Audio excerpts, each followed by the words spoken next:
এখন আমরা আমাজনের জঙ্গলে গল্পের সমস্ত প্রশ্নের সমাধান দেখে নেব। গল্পটি লিখেছেন অমরেন্দ্র চক্রবর্তী। 1 নম্বর প্রশ্নে কি বলেছে? অমরেন্দ্র চক্রবর্তীর লেখা দুটি বইয়ের নাম লেখো।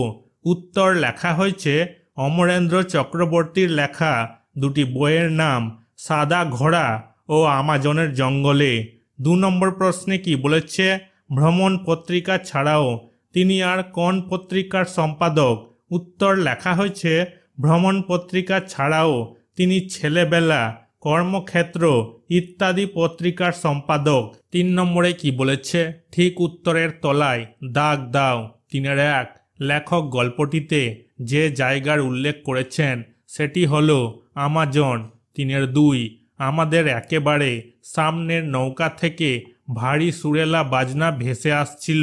3-3 কোনো একটা নৌকা থেকে বতর দেখা পাওয়ার মিনিট 2-1-এর মধ্যেই সব নৌকায় সেই সুখবর ছড়িয়ে যায়। 3-4 উবা আমার চোখের দৃষ্টি দেখে বুঝতে চাই আমি কে। 3-5 উবা কাঠকুটো দিয়ে ছবি আঁকায় ভারী ওস্তাদ। 4 নম্বরে কি বলেছে? গান বাজনা শব্দটির প্রথম অংশ গান এবং দ্বিতীয় অংশ বাজনা পরস্পরের পরিপূরক। নিচের শব্দগুলির পরে তাদের সমার্থক বা প্রায় সমার্থক অন্য শব্দ জুড়ে নতুন শব্দজোড় তৈরি করো। উত্তর লেখা হয়েছে লোকজন, ভাবনা চিন্তা, আশা নিরাশা, কাঠ কয়লা, রোগ ব্যাধি, ডাক্তার বদ্যি, হাঁক ডাক, ধন ভাণ্ডার। 5 নম্বরে কি বলেছে? নিচে কিছু কর্তা, কর্ম ও ক্রিয়া ছড়িয়ে ছিটিয়ে আছে। কর্তার সাথে কর্ম ও ক্রিয়াকে মিলিয়ে 5টি বাক্য লেখো। উত্তর এখানে দেখে নাও, করে দিয়েছি, মিলিয়ে দিয়েছি। আমি প্রার্থনা করলাম, উবা ছবি আঁকছিল, বত আকাশে দেখো, সে পাখি দেখছে, ছেলেমেয়েরা স্কুলে যাচ্ছে। এখানে লিখে দেওয়া হয়েছে উত্তর। 1 নম্বর আমি প্রার্থনা করলাম, 2 নম্বর উবা ছবি আঁকছিল, 3 নম্বর বত আকাশে দেখো, 4 নম্বর সে পাখি দেখছে, 5 নম্বর ছেলেমেয়েরা স্কুলে যাচ্ছে। 6 নম্বরে কি বলেছে? নিচের শব্দগুলি দিয়ে বাক্য রচনা করো। উত্তর ধীরে ধীরে, হাতিটা ধীরে ধীরে যাচ্ছে, বসে বসে, মা বসে বসে সবজি কাটছে, আগে আগে, শিশুটি আগে আগে চলে গেল হেঁটে হেঁটে, রবি তার বন্ধুদের সঙ্গে হেঁটে হেঁটে মেলা দেখতে গেল, জেগে জেগে, পাহারাদাররা রাত জেগে জেগে পাহারা দেয়। 7 নম্বরে কি বলেছে? গল্পের ঘটনা অনুযায়ী নিচের বাক্যগুলি পরপর সাজিয়ে লেখো। উত্তর লেখা হয়েছে 1 নম্বর বাক্য হবে 7-5 সামনের নৌকা থেকে সুরেলা বাজনা ভেসে আসছিল। 2 নম্বর বাক্য হবে 7-1 বতকে দেখা গেছে। 3 নম্বর বাক্য হবে 7-4 একটা নৌকার গান বাজনা থেমে গেলে বাকিরা যারা যত আগে খেয়াল করবে তারা তত আগে তাদের নৌকার বাজনা থামাবে। 4 নম্বর বাক্য হবে 7-2 বতকে দেখার জন্য আমি ব্যাকুল হয়ে পড়েছিলাম। 5 নম্বর বাক্য হবে 7-3 বত মনের ভেতরের সুরে তালে ছন্দে নেচে বেড়াচ্ছে। 8 নম্বরে কি বলেছে? নিচের প্রশ্নগুলির একটি বাক্যে উত্তর দাও। 8-1 প্রশ্নে কি বলেছে? লেখক কোথায় হারিয়ে গিয়েছিলেন? উত্তর হবে লেখক আমাজনের জঙ্গলে হারিয়ে গিয়েছিলেন। 8-2 প্রশ্নে কি বলেছে? লেখক কাকে বন্ধু হিসেবে পেয়েছিলেন? উত্তর লেখা হয়েছে লেখক উবাকে বন্ধু হিসেবে পেয়েছিলেন। 8-3 প্রশ্নে কি বলেছে? জলের দেবতা বলে কাকে আমাজনের বাসিন্দারা মানে? উত্তর লেখা হয়েছে জলের দেবতা বলে বতককে আমাজনের বাসিন্দারা মানে। 8-4 প্রশ্নে কি বলেছে? উবা কোন শহরকে বালির দেশ বলে বুঝিয়েছিল? উত্তর হবে উবা কলকাতা শহরকে বালির দেশ বলে বুঝিয়েছিল। 8-5 প্রশ্নে কি বলেছে? বালির দেশ কথার অর্থ কি? উত্তর হবে বালির দেশ কথার অর্থ মরুভূমি। 9 নম্বরে কি বলেছে? নিচের প্রশ্নগুলির উত্তর নিজের ভাষায় লেখো। 9-1 প্রশ্নে কি বলেছে? কাকাদের সঙ্গে না থাকাকে পাঠ্যাংশের আগন্তুক ছেলেটি সৌভাগ্যজনক মনে করেছে কেন?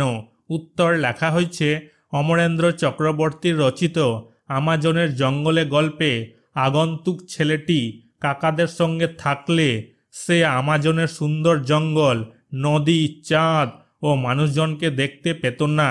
তাই কাকাদের সঙ্গে না থাকাকে পাঠ্যাংশের আগন্তুক ছেলেটিকে সৌভাগ্যজনক মনে করা হয়েছে। 9-2 প্রশ্নে কি বলেছে? কোন উৎসবের কথা পাঠ্যাংশে রয়েছে? কিভাবেই বা সে প্রসঙ্গ উত্থাপিত হয়েছে? উত্তর লেখা হয়েছে আমাজনের জঙ্গলে পাঠ্যাংশে নৌকো উৎসবের কথা রয়েছে। উবা গল্প কথককে বুঝিয়ে দিয়েছিল যে বতর দেখা পাওয়া নাকি সব সময় ভালো, আর নৌকো উৎসবের রাতে দেখা পাওয়া খুবই সৌভাগ্যের লক্ষণ। নৌকোয় নৌকোয় গান বাজনা থেমে গেলে বতকে দেখতে পাওয়া গেছে সবাই জেনে যেত। 9-3 প্রশ্নে কি বলেছে? বত সম্পর্কে আমাজন অঞ্চলে প্রচলিত বিশ্বাসটি কি? তার সম্বন্ধে সকলে কি কল্পনা করে? উত্তর লেখা হয়েছে অমরেন্দ্র চক্রবর্তী রচিত আমাজনের জঙ্গলে গল্পে বতকে দেখতে পাওয়া খুবই সৌভাগ্যের লক্ষণ। তার সম্বন্ধে সকলে কল্পনা করে যে বতই নাকি আমাজনের বিপদ আপদে মানুষকে রক্ষা করে। গল্প কথকের চোখে দেখা বতর শারীরিক গঠনের পরিচয় দাও। তাকে দেখে আগন্তুক ছেলেটির কেমন লাগলো? উত্তর লেখা হয়েছে আমাজনের জঙ্গলে পাঠ্যাংশে। গল্প কথক হঠাৎ উবার ইশারায় নদীর জলে তাকিয়ে খুব লম্বা মতো 3-4 হাতের একটা প্রাণী জলের নিচে একে বেঁকে ধীরে ধীরে ঘুরে বেড়াতে দেখে। তার নাক ও ঠোঁট খুব সরু, লম্বায় প্রায় 1-1.5 হাত, মস্ত বড় মাথা। এর লেজটা শরীরের শেষ প্রান্ত থেকে দুদিকে ভাগ হয়ে ভারী সুন্দর দেখাচ্ছিল। রংটা ঠিক লাল না হলেও গোলাপির দিকেই। তাকে দেখে আগন্তুক ছেলেটির ভালো লেগেছিল। 9-5 প্রশ্নে কি বলেছে? যে রাতের ছবি পাঠ্যাংশে রয়েছে তার বিশেষত্বটি কি? লেখো। উত্তর লেখা হয়েছে অমরেন্দ্র চক্রবর্তী রচিত আমাজনের জঙ্গলে পাঠ্যাংশে সেই রাত ছিল পূর্ণিমার এক রাত। সবাই নৌকো উৎসবে মেতেছিল তাদের দেবতা বতকে দেখতে। বতকে তারা দেবতা বলে মানত। নৌকায় নৌকায় গান বাজনা হচ্ছিল। 9-6 প্রশ্নে কি বলেছে? বতর কাছে আগন্তুক ছেলেটির নীরব প্রার্থনাটি কি ছিল? উত্তর লেখা হয়েছে আমাজনের জঙ্গলে পাঠ্যাংশে বতর কাছে আগন্তুক ছেলেটির নীরব প্রার্থনা ছিল যে সে যদি সত্যি আমাজনের রক্ষাকর্তা থাকে তবে কথককে অবশ্যই যেন তার মা বাবা আর স্কুলের বন্ধুদের কাছে যাওয়ার উপায় করে দেয়। 9-7 প্রশ্নে কি বলেছে? ছবি এঁকে আগন্তুক ছেলেটি উবাকে কি বোঝাতে চেয়েছিল?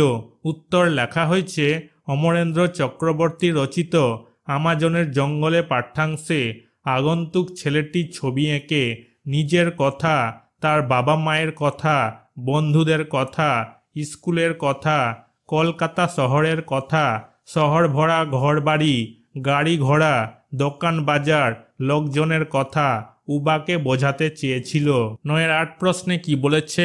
উবার কলকাতা সম্বন্ধে কি ধারণা হলো?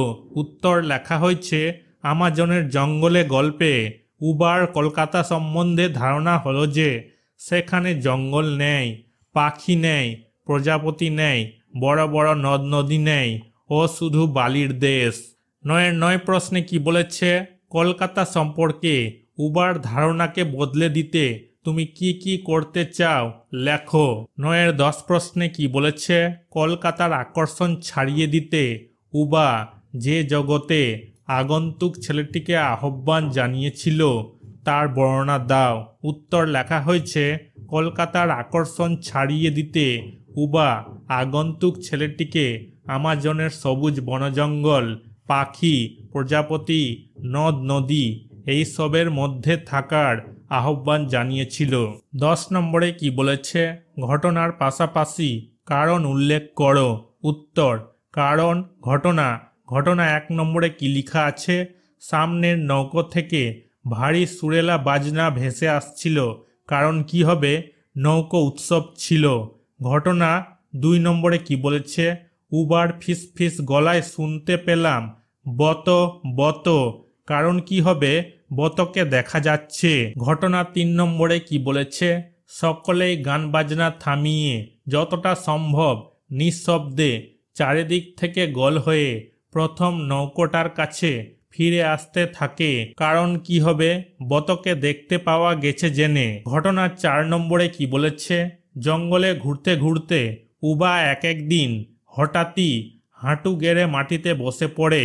কারণ কি হবে, তার গভীর চোখ দুটি কথকের 2 চোখের ওপর মেলে রেখে অনেকক্ষণ কিছু দেখে, মনে হয় বহুদূর কিছু দেখার চেষ্টা করছে। ঘটনা 5 নম্বরে কি বলেছে, আরও কয়েকটি ছবি এঁকে যতটা সম্ভব স্কুলের বিষয়ে বললাম। কারণ কি হবে, উবাকে স্কুল সম্বন্ধে বোঝানো সম্ভব ছিল না।